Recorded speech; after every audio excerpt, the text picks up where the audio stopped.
क्या आने वाले युद्ध टैंक से नहीं, सैनिकों से नहीं, बल्कि ऐसी मिसाइलों से लड़े जाएंगे जिन्हें रडार भी ना देख पाए? और अगर ऐसा है तो सवाल यह है, क्या भारत इसके लिए तैयार है? नमस्कार दोस्तों, मेरा नाम है पार्थ और आप देख रहे हैं स्टेट मिरर।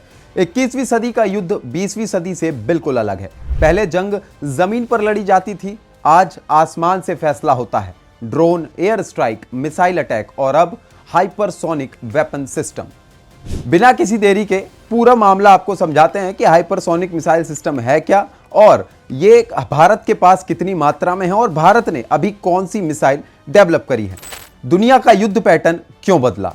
सोचिए, रूस यूक्रेन युद्ध, गाजा संघर्ष, ईरान के परमाणु ठिकानों पर हमले और हालिया एयर स्ट्राइक्स, इन सब में एक चीज कॉमन है, एरियल स्ट्राइक। आज जिस देश की एयर और मिसाइल ताकत मजबूत है, वही ग्लोबल टेबल पर ज्यादा असरदार है। तो सवाल उठता है, अगर दुश्मन की एयर डिफेंस को ही धोखा दे दिया जाए तो युद्ध का परिणाम क्या होगा?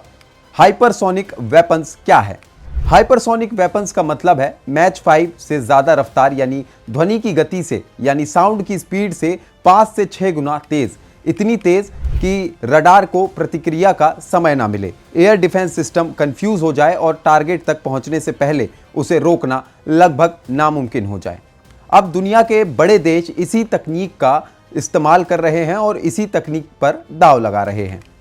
भारत का जवाब ध्वनि HGV, और यहीं से एंट्री होती है ध्वनि हाइपरसोनिक ग्लाइड व्हीकल, DRDO का सबसे महत्वाकांक्षी प्रोजेक्ट। रिपोर्ट्स के मुताबिक 2026 की पहली तिमाही में इसका पहला फ्लाइट टेस्ट प्लान किया गया है। अगर यह सफल रहा तो भारत अमेरिका, रूस और चीन जैसे देशों की एलाइट क्लब में शामिल हो जाएगा। ध्वनि काम कैसे करता है? ध्वनि कोई साधारण मिसाइल नहीं है, यह है बूस्ट ग्लाइड सिस्टम। पहले एक रॉकेट बूस्टर इसे बहुत ऊंचाई तक लेके जाता है, फिर ध्वनि उससे अलग होकर वायुमंडल के अंदर हाइपरसोनिक स्पीड से ग्लाइड करती है। क्यों रोकना इतना मुश्किल है?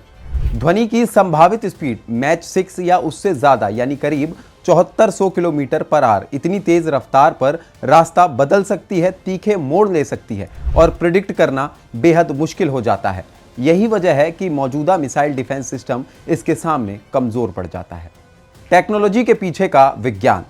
हाइपरसोनिक स्पीड पर तापमान हजारों डिग्री तक पहुंच सकता है, इसीलिए ध्वनि में advance thermal protection, special ceramic and composite materials, radar aviation वाला ब्लेंडेड विंग बॉडी डिजाइन का इस्तेमाल किया गया है। ये तकनीक 2020 के HSTDV टेस्ट और 2025 में दिखाए गए फुल साइज मॉडल पर आधारित है। 2026 का टेस्ट सिर्फ एक उड़ान नहीं होगा, ये तय करेगा कि भारत हाइपरसोनिक युग में कहां खड़ा है। आप क्या सोचते हैं, क्या ध्वनि गेम चेंजर साबित होगी या नहीं? हमें कमेंट में जरूर बताएं और ऐसी तमाम जानकारी के लिए बने रहिए स्टेट मिरर के साथ।